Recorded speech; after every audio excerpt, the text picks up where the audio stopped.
Obviously, I think the first challenge is they are racing against time now. We know that they have to do whatever they're doing and get the guidelines ready by end of this month.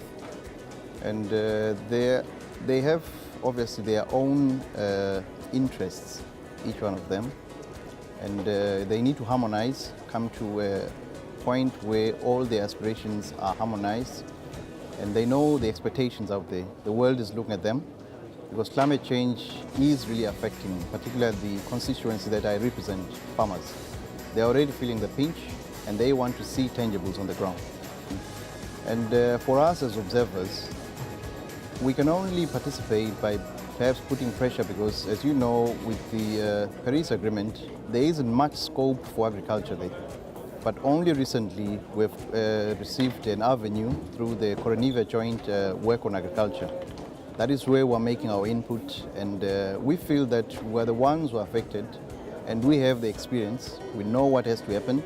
So if we are given that avenue, we will make our contribution like we have already.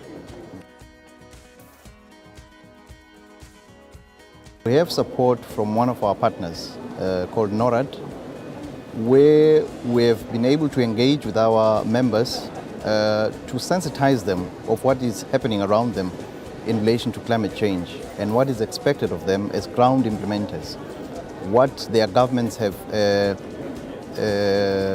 signed into in terms of commitments, that this is what their countries are going to do in as far as improving their agricultural sector or making it more resilient to climate change. We're trying to now build their capacity, our members' capacity, to advocate for more space so that their voice can be heard going into the future.